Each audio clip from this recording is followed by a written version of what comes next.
কি বলছেন, কখন নাগাদ রেল যোগাযোগ স্বাভাবিক হতে পারে জানতে পেরেছেন কিনা?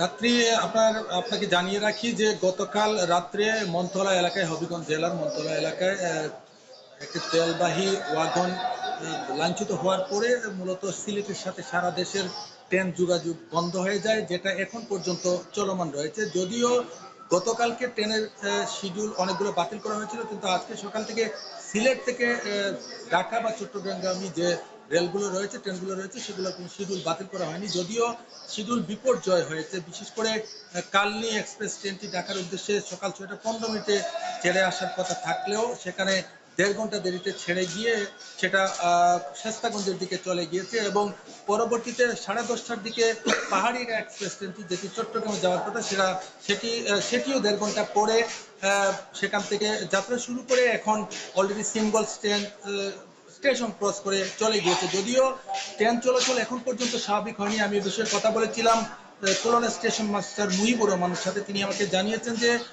2 ঘন্টার মধ্যে ট্রেন চলাচল স্বাভাবিক হতে পারে, এবং এখন পর্যন্ত তুড়জুড় করেই সেখানে কিন্তু কাজ চলমান রয়েছে। এখন পর্যন্ত যেটা জেনেছি যে 3টি ওয়াগন রেস্কিউ করা সম্ভব হয়েছে, এবং 2টি ওয়াগন রেস্কিউ করার চেষ্টা চলছে, এবং একটি ওয়াগন অলরেডি পানিতে পড়ে রয়েছে। বেশ কিছু জ্বালানি তেল ইতিমধ্যে নষ্ট হয়ে গিয়েছে। এই তেলগুলো যাতে চুরি না হয় এবং লোকজন যাতে সেখানে সমস্যা সৃষ্টি করতে না পারে বা দাহ্য পদার্থ দিয়ে যাতে আগুন ধরাতে না পারে, সেখানে গতকাল রাত থেকে কিন্তু বিজিবি, সেনাবাহিনী এবং পুলিশ বাহিনী সহ অন্যান্য বাহিনী নিয়োজিত রয়েছেন। তারা নজরদারি রাখছেন সেখানে যাতে জাতীয় সম্পদের কোনো ক্ষতি না হয়। এবং এদিকে এই শিডিউল বিপর্যয়ের কারণে কিন্তু প্রতিটা স্টেশনে, বিশেষ করে কুলাউড়া, শমশেরনগর, বানুগাছ, শ্রীমঙ্গল স্টেশনে প্রচুর যাত্রী কিন্তু সমাগম ঘটেছিল, এবং তারা এসে ঘন্টার পর ঘন্টা বসে রয়েছিলেন গন্তব্যে যাওয়ার জন্য। কিন্তু অনেকজন ছিলেন যারা আসলে গন্তব্যে যেতে না পেরে তারা বাই রোডে বিভিন্ন গন্তব্যে চলে গিয়েছেন। এতে করে তাদের বাড়তি ভাড়া গুনতে হয়েছে, এবং